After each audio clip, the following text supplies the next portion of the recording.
நீங்கள் இணைந்திருப்பது சிலோன் தமிழின் பிரதான செய்திகளுடன். முதலில் தலைப்புச் செய்திகள். கொழும்பு மாநகர சபையில் ஆட்சி கைப்பற்ற போவது யார்? தீர்மானமிக்க கூட்டம். வீதி புனரமைப்பை தடுத்து நிறுத்திய உப நகரபிதா. இஸ்ரேலில் வசிக்கும் இலங்கையர்களுக்கு முக்கிய அறிவிப்பு. 88 நபர்களின் சொத்துக்கள் முடக்கம். அடுத்த 24 மணி நேரத்திற்கு சிவப்பு எச்சரிக்கை. இனி தொடர்வது விரிவான செய்திகள். அண்மையில் நடந்து முடிந்த உள்ளூராட்சி தேர்தலின் முடிவுகளின்படி எந்த ஒரு கட்சியும் அல்லது சுயேட்சை குழுவும் பெரும்பான்மை பெறாத கொழும்பு மாநகர சபையின் முதல் கூட்டம் இன்று 16ஆம் தேதி நடைபெறவுள்ளது. இதன்போது மேயர் மற்றும் பிரதி மேயர் தெரிவு செய்யப்பட உள்ளதுடன் அதற்காக வாக்கெடுப்பு ஒன்றும் நடத்தப்பட உள்ளதாக தெரிவிக்கப்பட்டுள்ளது. கடந்த உள்ளூராட்சி மன்ற தேர்தல் முடிவுகளின்படி கொழும்பு மாநகர சபையில் ஆட்சியை அமைப்பதற்கு எந்த ஒரு கட்சியும் அல்லது சுயேட்சை குழுவும் முழுமையான வெற்றியை பெறவில்லை. தேசிய மக்கள் சக்தி சார்பில் 48 ஆசனங்களும், ஐக்கிய மக்கள் சக்தி சார்பில் 29 ஆசனங்களும், ஐக்கிய தேசிய கட்சி சார்பில் 13 ஆசனங்களும், ஸ்ரீலங்கா பொதுஜன பெரமுன சார்பில் 5 ஆசனங்களும் பெறப்பட்டிருந்தன. மேலும் இலங்கை முஸ்லிம் காங்கிரஸ் சார்பில் 4 ஆசனங்களும், சுயேட்சை குழு எண் 3 சார்பில் 3 ஆசனங்களும், சர்வஜன அதிகாரம் சார்பில் 2 ஆசனங்களும், ஐக்கிய சமாதான கூட்டணி சார்பில் 2 ஆசனங்களும், சுயேட்சை குழு எண் 4 மற்றும் 5 சார்பில் தலா 2 ஆசனங்களும் பெறப்பட்டிருந்தன. எனினும் 117 உறுப்பினர்களை கொண்ட கொழும்பு மாநகர சபையில் ஆட்சி அமைப்பதற்கு ஒரு கட்சிக்கு 59 உறுப்பினர்கள் தேவைப்படும் நிலையில் யாரும் பெரும்பான்மையை பெற்றிருக்கவில்லை. இந்நிலையில் கொழும்பு மாநகர சபையின் ஆட்சி அமைப்பது தொடர்பாக அதன் முதல் கூட்டம் நாளை நடைபெற உள்ளதாக அறிவிக்கப்பட்டுள்ளது. இதுகுறித்த வர்த்தமானி அறிவிப்பு மேல் மாகாண உள்ளூராட்சி ஆணையாளர் சாரங்கிகா கல்ஹாரி ஜெயசுந்தரவால் அண்மையில் வெளியிடப்பட்டிருந்தது. அதன்படி நாளை நடைபெறவுள்ள வாக்கெடுப்பை தொடர்ந்து கொழும்பு மாநகர சபையின் மேயர் மற்றும் பிரதி மேயர் நியமிக்கப்படுவர் என தெரிவிக்கப்பட்டுள்ளது. சாவகச்சேரி நகரசபை எல்லைக்குள் வீதி அபிவிருத்தி திணைக்களத்தினால் மீசாலை அல்லாரை வீதி புனரமைக்கப்பட்டு வருகின்றது. புனரமைப்பின் தரம் தொடர்பிலும் புனரமைப்பின் பொது பின்பற்றப்படுகின்ற நடைமுறை தொடர்பிலும் பொதுமக்களால் பல்வேறு விமர்சனங்கள் முன்வைக்கப்பட்ட நிலையில் கடந்த 14ஆம் தேதி குறித்து வீதிக்கு சென்று சாவகச்சேரி உபநகர பிதா ஞாவனா கிஷோர் மற்றும் உறுப்பினர் ரமேஷ் ஆகியோர் வீதி புனரமைப்பு பணிகளை பார்வையிட்டதோடு பொதுமக்களோடும் கலந்துரையாடியுள்ளனர். வீதி அபிவிருத்தி திணைக்களத்தின் தொழில்நுட்ப உத்தியோகஸ்தரோடு கலந்துரையாடி அப்பகுதி மக்களை உள்ளடக்கிய கண்காணிப்பு குழு ஒன்றினை உருவாக்கிய பின்னர் வீதி புனரமைப்பு பணிகளை முன்னெடுக்குமாறு வேண்டுகோள் விடுத்தார். அதுவரை புனரமைப்பு வேலைகளை நிறுத்தி வைக்குமாறு கேட்டுக்கொண்டார். ஆனால் இதனை மீறி நேற்று புனரமைப்பு பணிகள் தொடரப்பட்டது.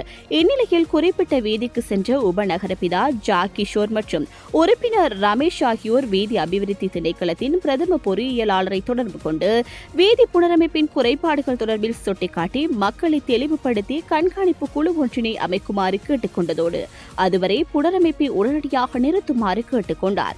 இதனையடுத்து புனரமைப்பு பணிகள் உடனடியாக நிறுத்தப்பட்டதோடு இன்று காலை 10 மணிக்கு அதிகாரிகளுக்கும் மக்களுக்கும் இடையிலான கலந்துரையாடல் இடம்பெறவுள்ளது. இஸ்ரேல் மற்றும் ஈரான் இடையே நிலவும் மோதல் சூழ்நிலையை எதிர்கொண்டு இரு நாடுகளிலும் வசிக்கும் இலங்கையர்களின் பாதுகாப்பை இலங்கை வெளியுறவு அமைச்சு தொடர்ந்தும் கண்காணித்து வருவதாக தெரிய வருகின்றது. இஸ்ரேலில் வசிக்கும் இலங்கையர்கள் தங்கள் பாதுகாப்பு தொடர்பாக ஏதேனும் சிக்கலை எதிர்கொண்டால் இலங்கை தூதரக அதிகாரிகளை தொடர்பு கொள்ளலாம் என்று வெளியுறவு மற்றும் வெளிநாட்டு வேலைவாய்ப்பு பிரதியமைச்சர் ஹருண் ஹேமச்சந்திர தெரிவித்தார்.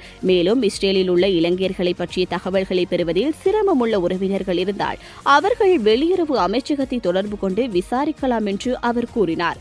இதற்கிடையில் இஸ்ரேல் மீது ஈரான் நடத்திய ஏவுகணை தாக்குதலில் 2 இலங்கை பெண்கள் சிறிய காயங்களுக்கு ஆளாகியுள்ளதாக இஸ்ரேலுக்கான இலங்கை தூதர் நிமல் பண்டார தெரிவித்தார். அதிகாலை இஸ்ரேலிய நகரங்களான பெத் யாம் மற்றும் ராமத் கான் மீது நடத்தப்பட்ட ஏவுகணை தாக்குதல்களால் கட்டிடங்களுக்கு சேதம் ஏற்பட்டதில் இவர்கள் காயமடைந்ததாக தூதர் குறிப்பிட்டார். இந்த 2 பெண்களில் நலனை உறுதிப்படுத்த தூதர் அவர்கள் தங்கியிருக்கும் இடங்களுக்கு நேரில் சென்று பார்வையிட்டார். இதற்கிடையில் ஈரான் மீது இஸ்ரேல் நடத்திய தாக்குதலில் குழந்தைகள் உட்பட 128 பேர் உயிரிழந்ததாக ஈரானிய ஊடகங்கள் அந்நாட்டு சுகாதார அமைச்சகத்தை மேற்கோள் காட்டி தெரிவித்துள்ளன. இந்த தாக்குதலில் சுமார் 900 பேர் காயமடைந்துள்ளதாகவும் இறந்தவர்களில் 2 மாத குழந்தையும் உள்ளதாக கூறப்படுகின்றது. மறுபுறம் ஈரானின் ஏவுகணை தாக்குதலால் இஸ்ரேலில் உயிரிழந்தவர்களின் எண்ணிக்கை 13 ஆக உயர்ந்துள்ளதாக இஸ்ரேலிய அரசு தெரிவித்துள்ளது. மேலும் தாக்குதலில் காயமடைந்தவர்களின் எண்ணிக்கை சுமார் 380 உயர்ந்துள்ளதாகவும் அறிவிக்கப்பட்டுள்ளது.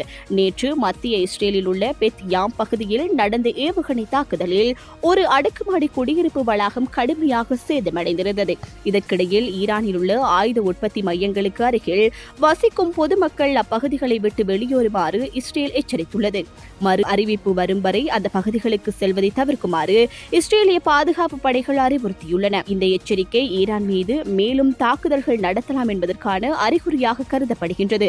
இஸ்ரேலிய பிரதமர் பெஞ்சமின் நெதன்யாகு நேற்று ஈரானின் ஆயத்துல்லா அலி காமினியின் ஆட்சிக்கு உட்பட்ட ஒவ்வொரு இலக்கையும் இஸ்ரேல் தாக்கும் என்று தெரிவித்தார். அதற்கு பதிலளிக்கும் விதமாக இஸ்ரேலிய தாக்குதல்கள் தொடர்ந்தால் தங்கள் தாக்குதல்களை மேலும் தீவிரப்படுத்துவோம் என்று ஈரான் எச்சரித்துள்ளது. திட்டமிட்ட குற்றம் மற்றும் நிதி மோசடியில் ஈடுபட்ட 88 நபர்களின் சொத்துக்கள் முடக்கப்பட்டுள்ளதாக தகவல் அறியப்படுகின்றது. அவர்களில் 26 பேர் திட்டமிட்ட குற்றம் மற்றும் போதைப்பொருள் கடத்தல் குற்றச்சாட்டுக்கு உள்ளானவர்கள் என்று போலீசார் தெரிவித்தனர்.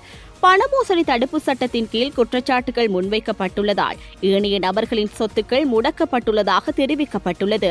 நிலம், வீடுகள், வங்கிக் கணக்குகள், வாகனங்கள், நகைகள், வணிக வளாகங்கள் மற்றும் நெல் வயல்கள் ஆகியன முடக்கப்பட்ட சொத்துக்களில் அடங்கும் என்று போலீசார் தெரிவித்தனர்.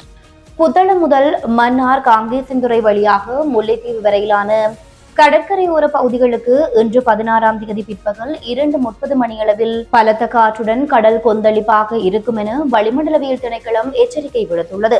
தென்மேற்கு பருவமழையின் தாக்கம் காரணமாக குறித்த கடற்பரப்புகளில் காற்றின் வேகம் சில நேரங்களுக்கு மணிக்கு சுமார் 60 முதல் 70 கிலோமீட்டர் வேகத்தில் வீசும் எனவும் கடற்பரப்புகள் சில நேரங்களில் மிகவும் கொந்தளிப்பாக காணப்படும் என்றும் தெரிவிக்கப்பட்டுள்ளது.